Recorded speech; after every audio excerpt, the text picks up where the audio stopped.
A mother, bleeding and near death, screams into the phone for help. Her two children lie motionless on the floor, stabbed repeatedly in a brutal attack. She claims an intruder did it, but was she telling the truth? The crime scene doesn't add up. No forced entry, blood spattered inconsistently, and a broken window that seems almost too perfect. Could it be that the intruder story was a lie? Or worse, was the real killer someone much closer to home? The 911 call, the strange behavior, the media frenzy. The world was watching, and the question on everyone's mind was, is Darlie Routier a grieving mother or a cold-blooded killer? The courtroom became the stage for a dramatic story that would captivate the nation. But as the trial unfolded, shocking details began to surface, raising even more doubts. What was really going on that night in Rowlett, Texas? Who is responsible for the deaths of Damon and Devon Routier? The pieces of the puzzle just didn't fit, and yet the case was closed. Or was it? Hey there, I'm glad you're here. In today's case, I will take you through the timeline of Darlie Routier's tragic story. Don't forget to subscribe to our channel and tell us where you're watching from. Now, let's get into it. The clock struck 2:31 a.m. on June 6, 1996, when a desperate voice echoed through the darkness. Darlie Routier, barely able to speak through the blood dripping from a severe wound in her neck, called 911. Her frantic words were nearly incoherent, but the terror in her voice was unmistakable. Her two young sons, Damon, 5, and Devon, 6, lay lifeless on the floor, stabbed multiple times in a brutal attack. Darlie herself had been viciously slashed, but somehow she managed to survive, even as she bled heavily. "I've been attacked. Someone came in. They're dead," Darlie cried, pleading for help as she tried to hold her breath and remain calm. In the background, the sounds of her desperate gasps filled the call. As she spoke, her mind raced with one thought. She had to make sure the world believed her story of an intruder. Someone had broken into their home. That was her truth. But was it? When the police arrived at the house on Eagle Drive in Rowlett, Texas, the scene was shocking. Yet the evidence didn't match Darlie's claims. There was no sign of forced entry into the home.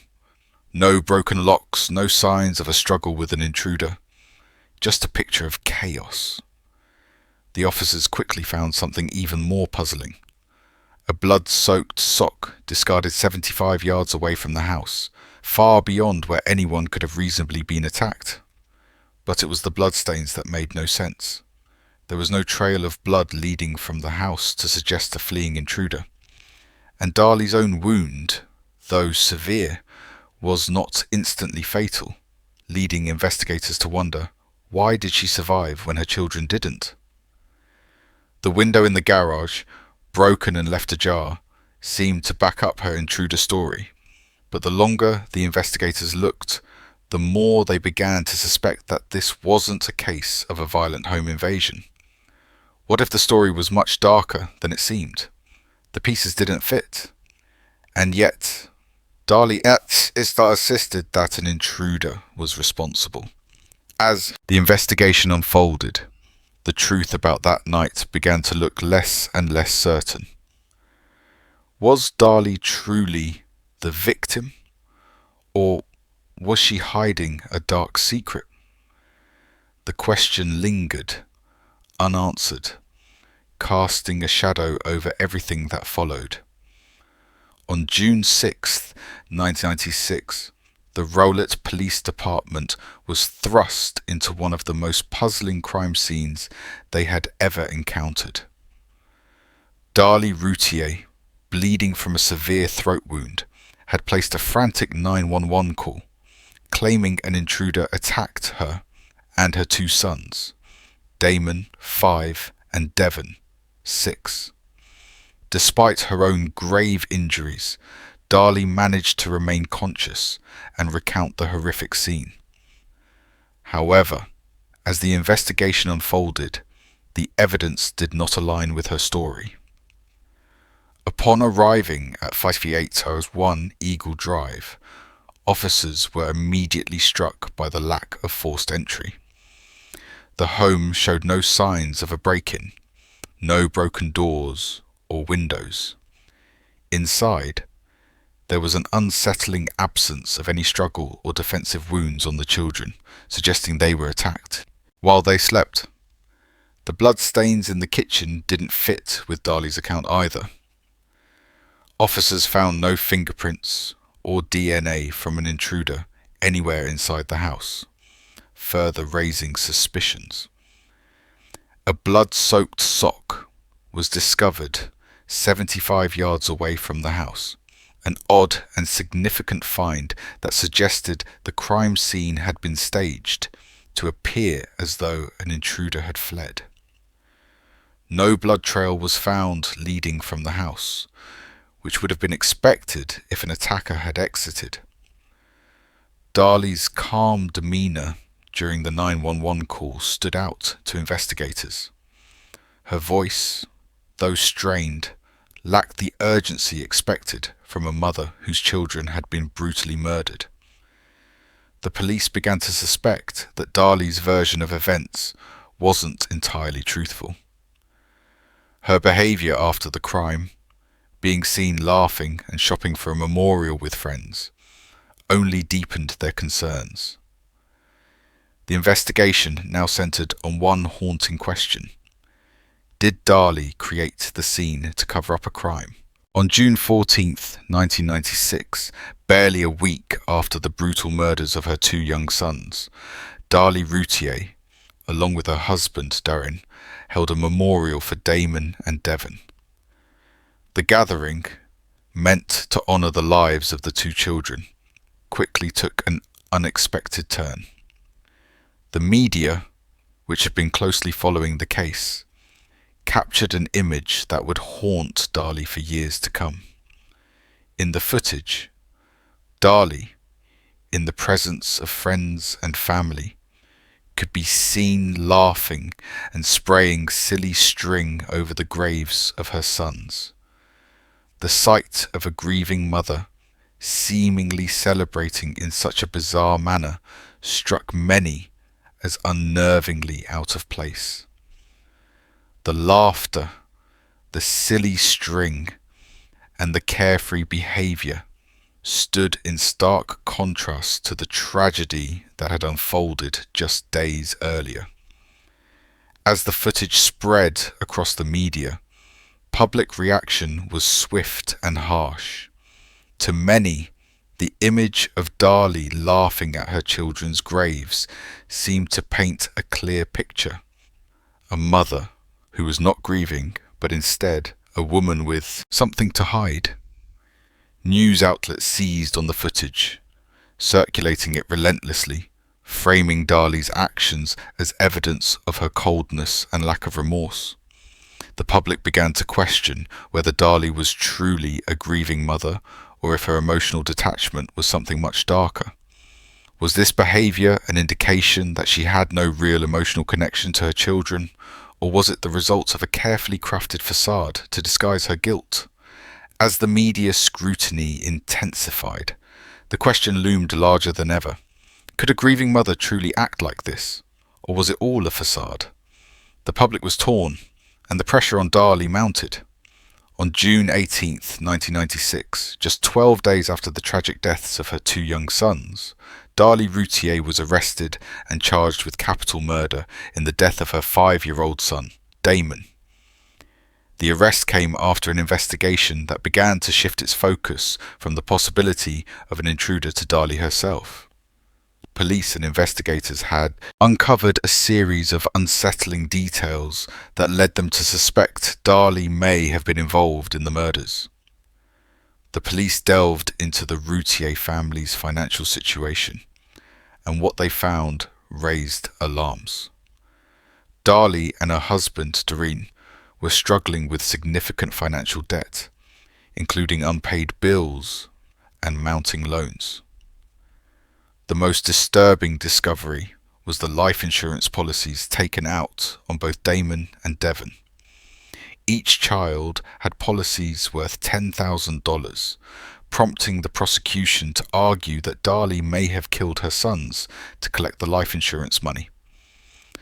While Darlie maintained her innocence, the lack of evidence supporting her intruder story, combined with the growing suspicion surrounding her finances and behavior, led to her arrest. The question now loomed larger than ever. Was Darlie a grieving mother, unfairly accused, or a woman driven by desperation to escape her financial troubles? The investigation was far from over, and the public's perception of Darlie would continue to evolve as the case unfolded. The trial of Darlie Routier officially began on January 6, 1997, in Kerrville, Texas. The venue was changed from Rowlett to ensure impartiality, given the intense media scrutiny and public interest in the case. The atmosphere inside the courtroom was tense, with the eyes of the world focused on the woman accused of killing her 2 young sons. This was the moment that would determine whether Darlie would walk free or face a death sentence for crimes she claimed she did not commit. In the opening statements, the prosecution painted a chilling picture of what they believed had transpired that night in June. They argued that Darlie had staged the crime scene to make it appear as though an intruder had broken in and attacked her children. The prosecution highlighted the lack of forced entry, the blood-soaked sock found far from the house, and Darlie's odd behavior in the aftermath. They also presented the silly string incident as pivotal evidence, claiming it was proof that Darlie had no remorse for the deaths of her sons. The image of her laughing and spraying silly string on their graves was repeatedly shown to the jury, used to suggest that she was more focused on appearing innocent than mourning her children's deaths. The defense, on the other hand, countered the prosecution's narrative. They argued there was no clear motive for Darlie to have killed her sons, and no direct evidence to suggest her guilt. They claimed that the prosecution had twisted the facts and used false evidence to construct a narrative of guilt. The defense pointed out the lack of DNA evidence linking Darlie to the crime scene, as well as the absence of any physical proof that she had staged the attack. On the 3rd day of the trial, Darlie took the stand in her own defense. For the first time, the jury heard her side of the story. With tears in her eyes, Darlie maintained her innocence, insisting that an intruder had killed her children and attacked her. She described the harrowing moments of the attack, the feeling of being helpless as her sons were stabbed in front of her.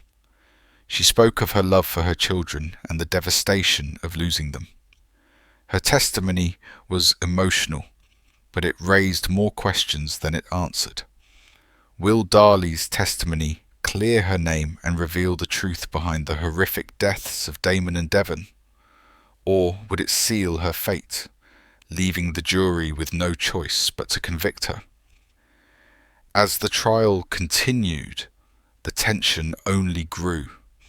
The key figures, her husband Darlie Routier, Greg Davis, the prosecutor, and the investigators, Chris Frosch and Jimmy Ray Patterson, were all part of the unfolding drama. Their testimonies would determine whether Darlie would face the ultimate consequence or be allowed to go free. The trial was far from over, and the jury's decision was still anyone's guess.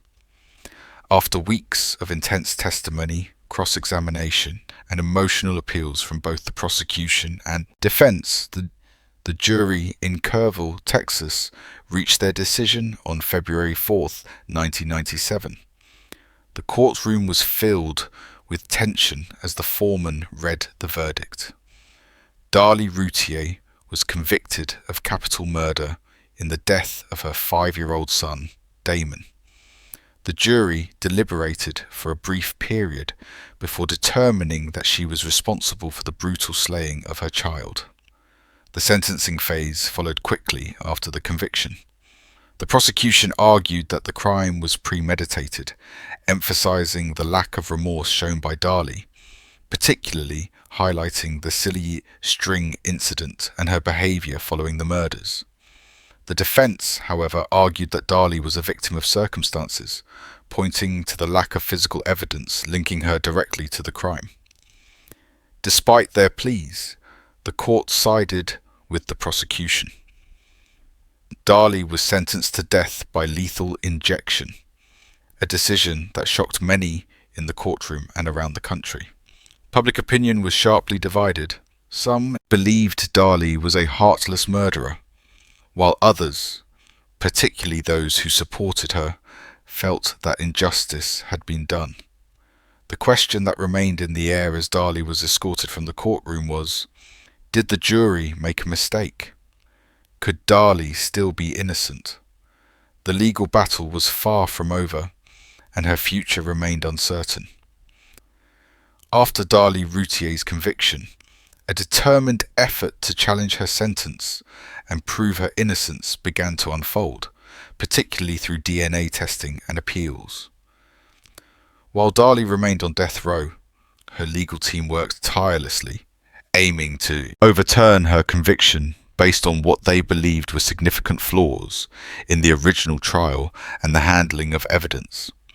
In 2008, a pivotal moment arrived when the Texas Court of Criminal Appeals ordered DNA testing on key pieces of evidence that had not been properly analyzed during Darlie's trial. These included samples from Darlie's nightshirt, the blood-stained sock found 75 yards away from the house, and other potential DNA evidence that had been overlooked or not fully explored. This ruling marked the beginning of a new chapter in Darlie's fight for freedom, as her defense team argued that the advancements in forensic technology could uncover new truths about the case. In 2014, Darlie's legal team filed additional motions for DNA testing, pointing to the gaps in the original investigation and highlighting modern forensic advancements that could reveal crucial details about the crime scene. Over the next year, from 2014 to 2015, they petitioned the court for more comprehensive testing, which could potentially demonstrate that no physical evidence linked Darlie to the crime scene, or worse, suggest the involvement of an unknown intruder. Despite the prosecution's objections, the courts allowed for further testing of the crime scene evidence. One of the critical pieces of evidence was the sock found at a distance from the crime scene, which had been soaked in the blood of Damon and Devon.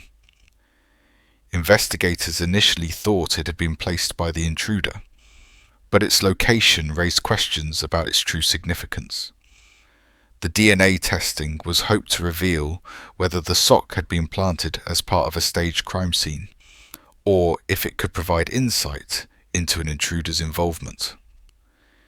In 2024, a new wave of DNA results began to emerge, signaling that the case was far from over. Federal Judge Samuel Frederick Bierry Jr. was involved in overseeing the testing process. His court ordered that the newly obtained results be carefully analyzed, with both the defense and Dallas County prosecutors closely monitoring the findings. The results had the potential to reopen the case, offering new hope for those who believed that Darlie had been wrongfully convicted. The results of the 2024-2025 DNA tests were expected to be a game changer. As the world awaited the findings, the question remained: could these DNA tests be the breakthrough that finally exonerates Darlie Routier? Her legal team hoped the results would reveal conclusive evidence that could either lead to her exoneration or solidify her guilt. Either way, The long-awaited answers were about to reshape the entire case. Since her conviction in 1997, Darlie Routier has spent over 2 decades at the Patrick O'Daniel Unit in Gatesville, Texas, the women's death row facility. Life behind bars for Darlie has been marked by years of relentless legal battles, emotional struggles, and an unwavering belief in her innocence. As Darlie sat in her cell, the weight of being convicted for a crime she insists she didn't commit only grew heavier with time. She has steadfastly maintained that she is the victim of a miscarriage of justice, continuously fighting for a chance to prove her innocence. From the moment she was sentenced to death by lethal injection, Darlie's legal team began the long, drawn-out process of appealing her conviction. Despite being confined to death row, she continued to be an active participant in her defense, pushing for the re-examination of evidence, particularly DNA evidence, that could reveal crucial new information. Her legal team filed numerous motions over the years, petitioning for new testing and seeking to clear her name. Yet, every new piece of legal action was met with frustration, as each appeal was either delayed or denied by the courts, leaving Darlie to endure the unrelenting reality of her situation. In 2021, a significant development occurred. Darlie, who had long been spiritually searching, converted to Catholicism, a move that marked a turning point in her life on death row. Her conversion was deeply rooted in a desire for inner peace, and it garnered support from several religious groups who believed in her innocence. They advocated for her release, arguing that a wrongfully convicted woman deserved the chance to find redemption and a fair trial. Throughout her time on death row, Darlie has faced emotional and psychological tolls, but she has remained a steadfast figure, never relenting in her fight. The years have taken their toll on her physically and emotionally, but her resolve has not wavered. In the face of repeated setbacks and ongoing legal battles, her determination to prove her innocence remains unshaken. Meanwhile, her legal team continues to push for further DNA testing and a new trial. With the possibility of new testing results that could provide conclusive evidence, Darlie's fight for justice is far from over. As the legal landscape shifts and new advancements in forensic science arise, the battle to clear her name is ongoing, and the question remains: will Darlie ever be given the chance to walk free? Or will she spend the rest of her life on death row for a crime she did not commit? As Darlie Routier's case stretches into its 3rd decade, it continues to attract significant media attention. From true crime documentaries to investigative segments, her story has become a focal point for those who question the fairness of her conviction. Programs like The Last Defense and segments on unsolved mysteries have reignited public interest, offering new perspectives on the case. The media coverage has been a double-edged sword. While it has kept Darlie's story alive, it has also intensified the scrutiny surrounding her actions. Public opinion remains sharply divided. Supporters continue to question her guilt, pushing for further investigation and DNA testing, while critics argue that the evidence against her is overwhelming. Some still believe Darlie is responsible for the murders, pointing to her behaviour after the crime and the circumstantial evidence presented at trial. With new evidence continuing to surface, the case remains unresolved in the public eye. As the years pass, the question persists: will the truth finally come to light? As of 2026, Darlie Routier remains on death row at the Patrick O'Daniel unit in Gatesville, Texas, with no execution date set. The legal battle for her freedom continues as DNA test results are pending and could reopen her case. Darlie's legal team remains determined, pushing for a new trial based on the new evidence. With each development, the possibility of her exoneration grows. As this case unfolds, justice and innocence are still at stake, and every new piece of evidence has the potential to change everything. Stay tuned as we follow the next chapter in her fight. This is Fatal Verdict. Thank you for watching, and remember, these are not just stories, these are real people, real victims and real consequences. Until next time, keep living your best life. If you found this video compelling, be sure to hit that subscribe button so you don't miss out on our next episode. We've got more true crime stories coming your way, and trust me, you won't want to miss what's next. Stay tuned for more, and thank you again for your continued support.